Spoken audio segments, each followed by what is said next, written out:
Hey, welcome back to the channel. Thanks for tuning in again today.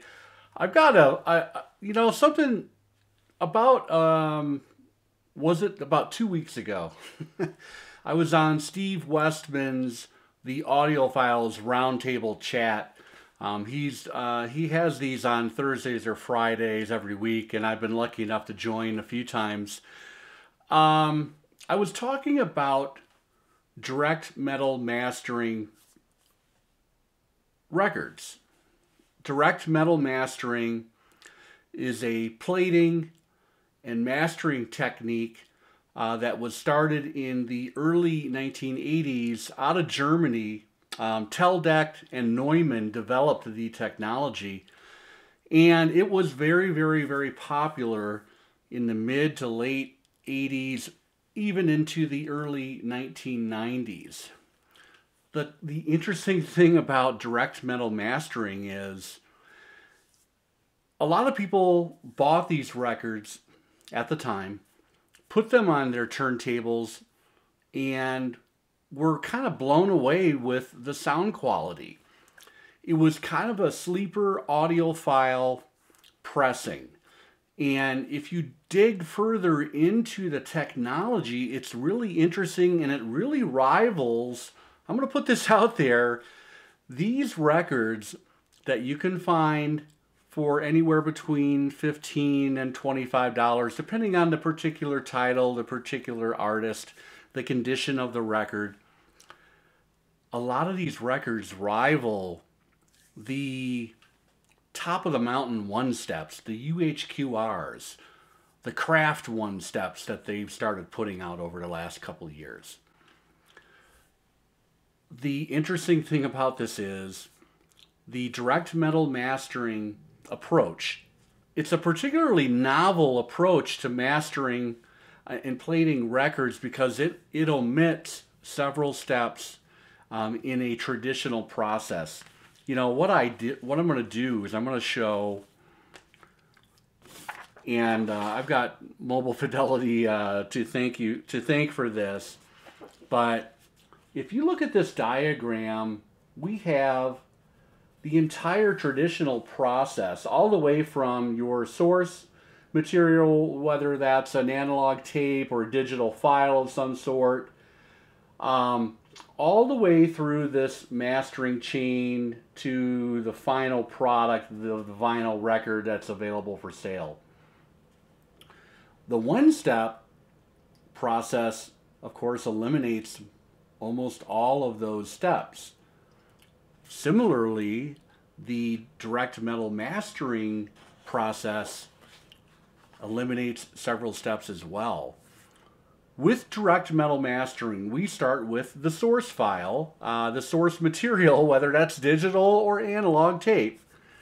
And instead of creating a lacquer, what they do is they cut directly into a copper plate.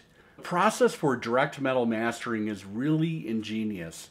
And instead of taking an aluminum plate that's been coated in a lacquer acetate, direct metal mastering starts with cutting the source directly to an uncoated copper plate.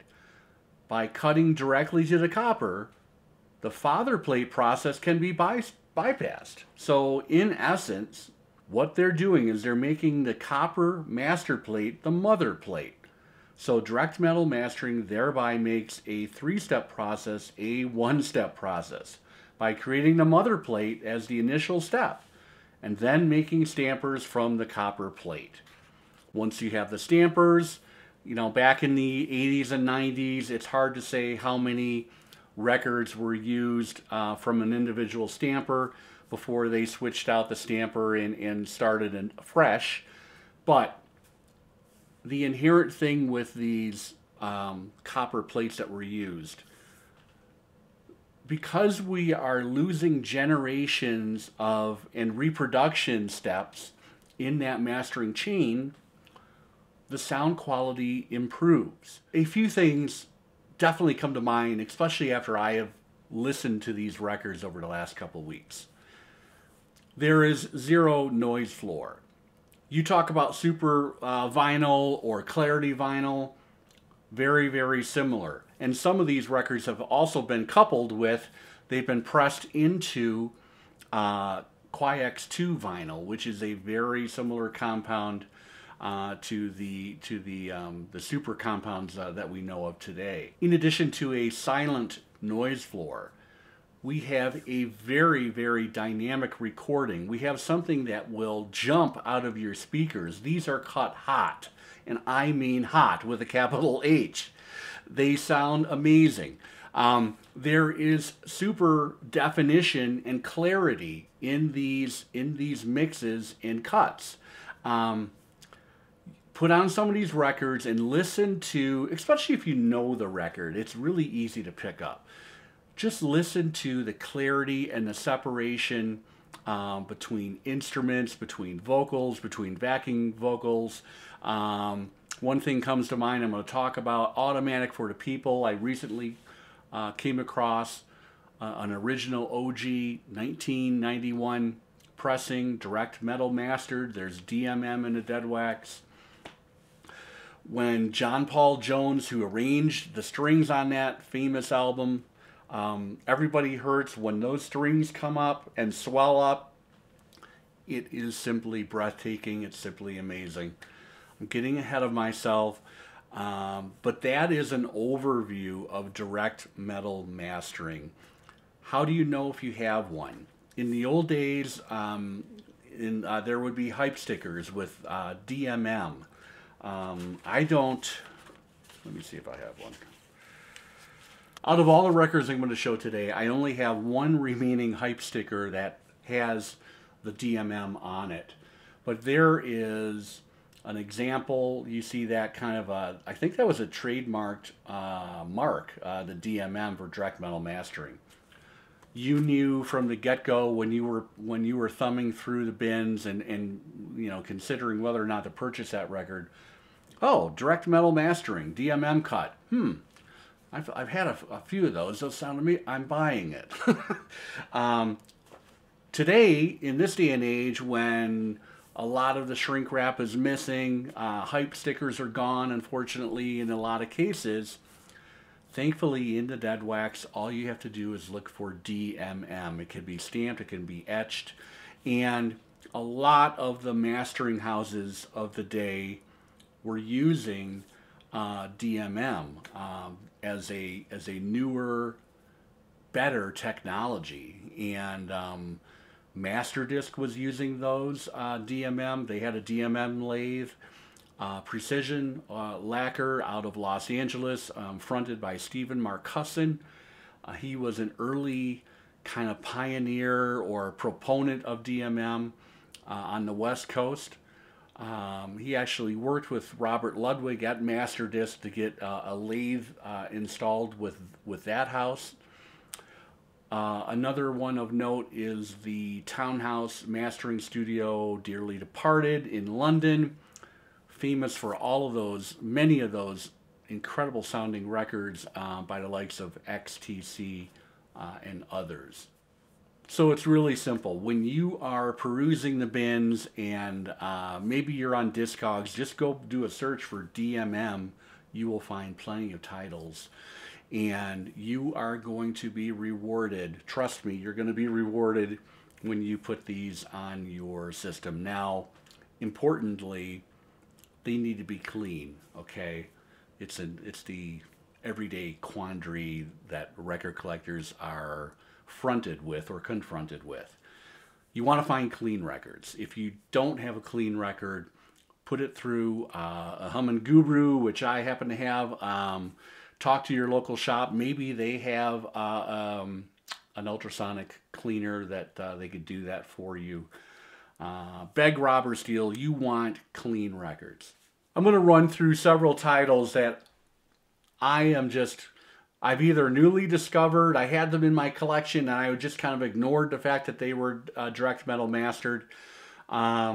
Or I have known about these for a while, and I've just now decided finally to put this video out. So when we talk about good sound, you all know that I am out there And that's one of the top things that I'm concerned with.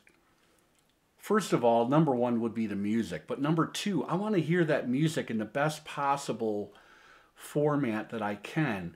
I am a true believer that vinyl is a richer, enveloping experience as far as sound is concerned, and I prefer vinyl. I have for 10 years now.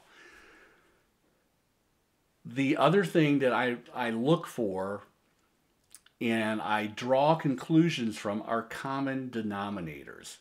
So what are common denominators? When you listen to a group of records and they all seem to be sounding amazing, I dig further and I start to draw conclusions, and I can map things out according to several common denominators. One would be, where was the record pressed at? Man, this Sticky Fingers record really is hot and it sounds amazing compared to a later reissue or a current or a modern reissue. Oh, it was pressed at Monarch in Los Angeles.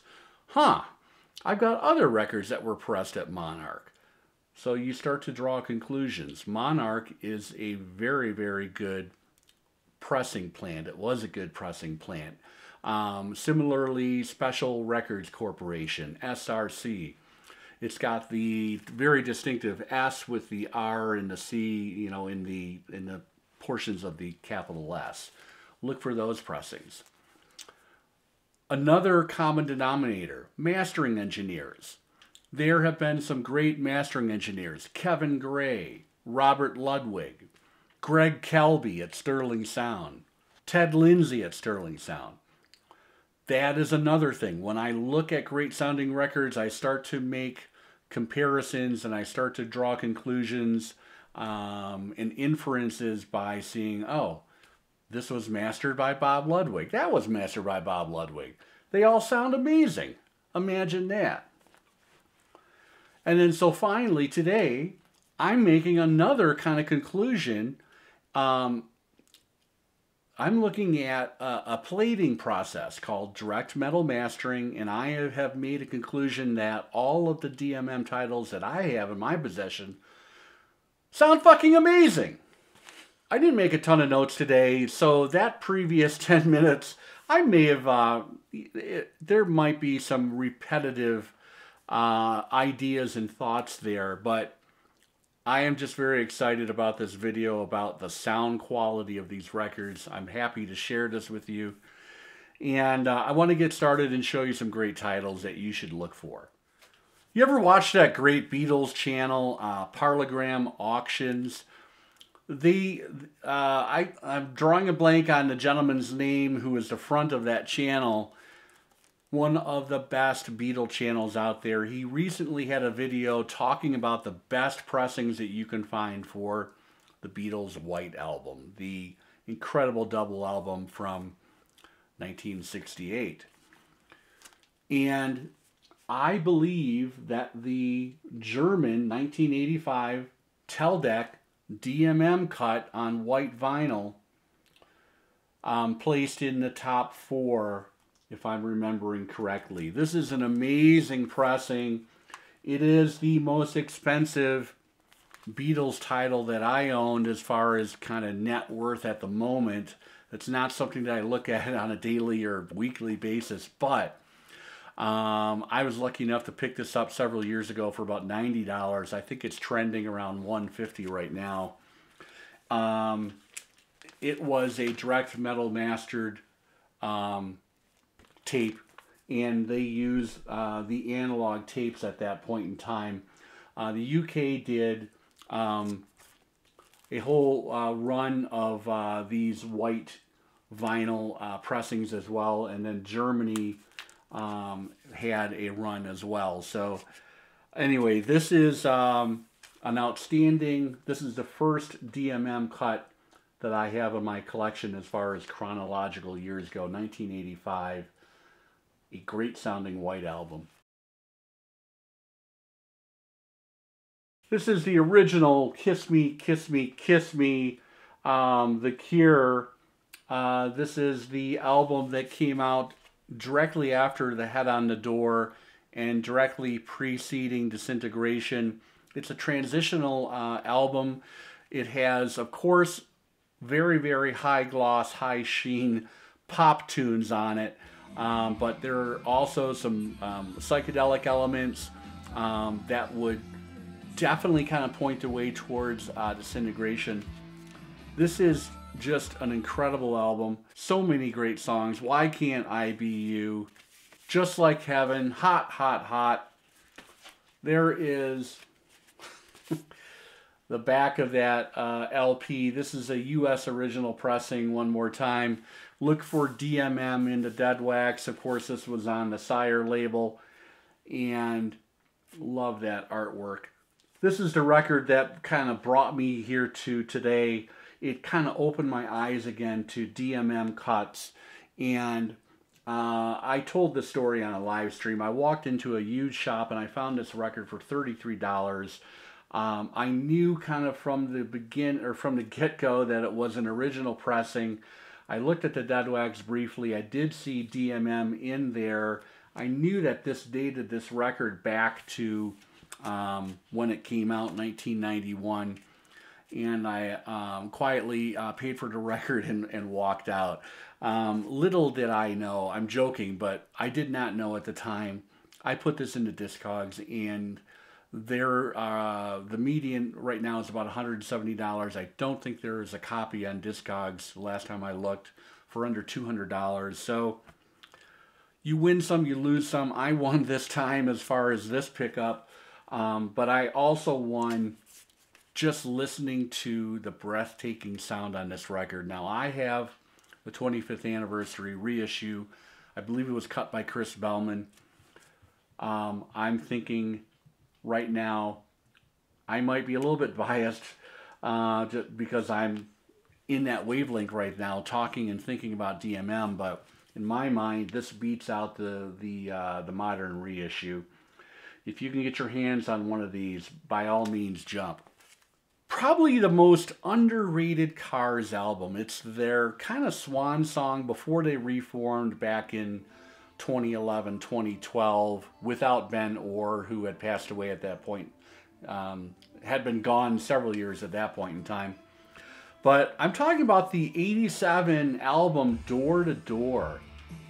This thing just pops and it rocks, and it's a fine, fine mix of pure pop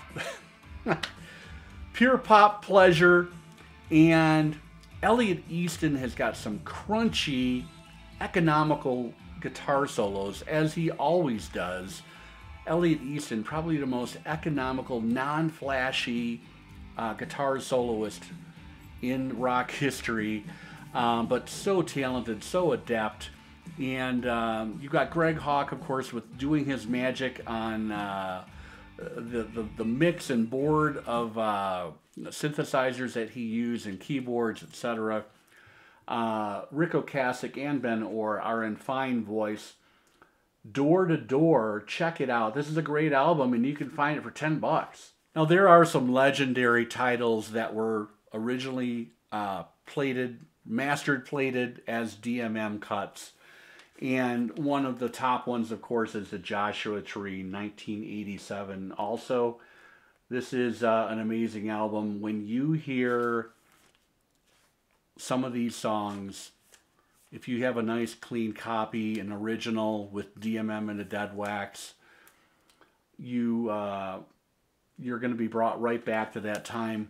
And at that time, I will admit, I burned out on this album after a year or two. There's just too much airplay on MTV radios, FM radio, and I burned out on it. But revisiting this album now, I've had a nice clean copy in my collection for several years now. And look for DMM and the Dead Wax. A great, great, great milestone album by U2. One of my favorite singer-songwriters. This guy has a distinctive voice. If you like Steve Earle, you're going to love John Hyatt. This is Stolen Moments. When did this come out? This came out in 1990. Now, this was also pressed on Qui-X vinyl, at least some pressings were, but I think almost everything was pressed or plated as a direct metal mastered, or mastered as direct metal mastered copy, a DMM. Look for DMM into Dead Wax. The standout cut on here is track 1, side 1, Real Fine Love, but I also love Seven Little Indians, produced by Ethan Johns. Most people in the know the quality of material that John Hiatt produces. He is something to behold. If you are not familiar with Hiatt, you could start here if you want a really great sounding record. And again, you can find this for $10 or $12 typically. There is Mr. Hiatt with, I think he's holding a Telecaster. Great record. John Hiatt, Stolen Moments, another fantastic DMM cut. There it is, the debut. It's getting very difficult to find this for under $50 these days. This, of course, was on the Elektra label. It was a DMM cut. That's why this thing sounds so damn great. Really love this. Not sure what's happened to Tracy in the last few years. I've lost track of her. Haven't seen her in the music press much. Hopefully everything is good with her. Would love to see a new album.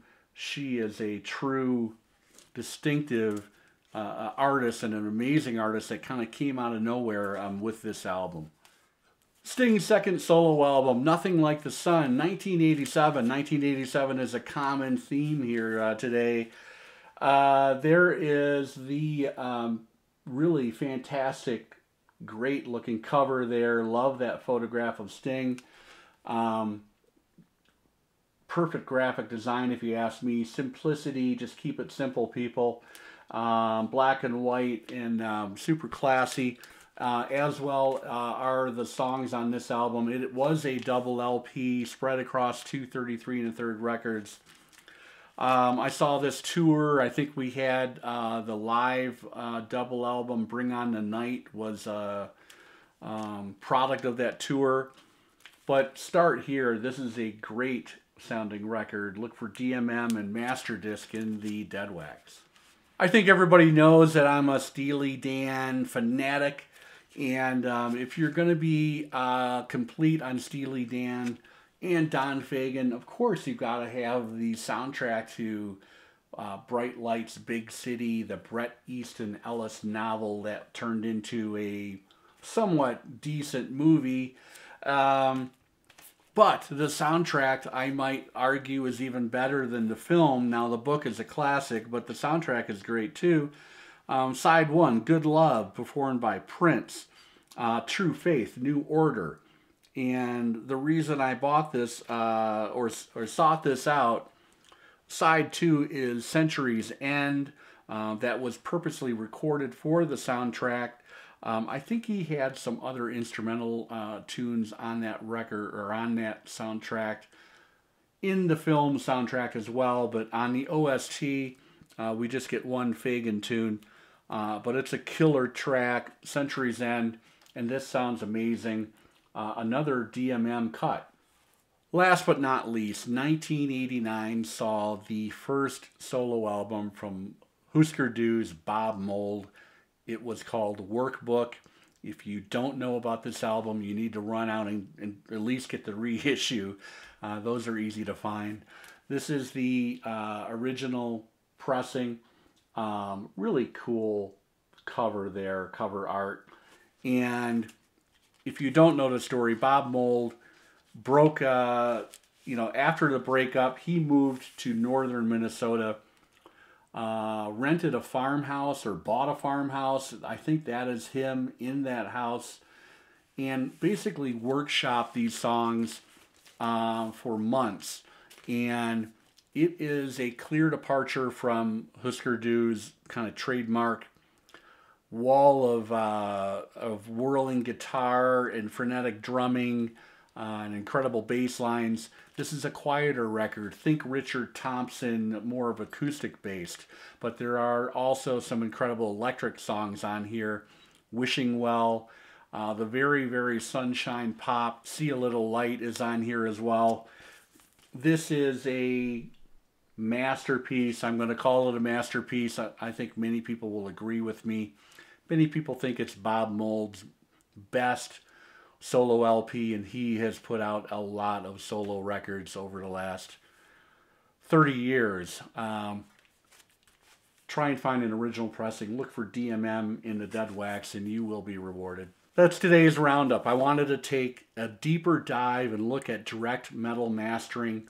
Some people will go as far as to say it's a poor man's one step. One steps and UHQRs and those craft small batch one steps are amazing records. They do sound incredible. If you want to get close to or equal in that sound quality, go back to the mid 80s into the early 90s and look for some of those direct metal mastered pressings. Two more that are very, very famous that I'm not showing today. Paul Simon's Graceland has got a DMM cut. It is something to look for. And Suzanne Vega's Solitude Standing. I was going to show that and I couldn't find it. But that is a great sounding record. Again, 8, 10, 12 bucks. Go out and get a copy. You will be amazed.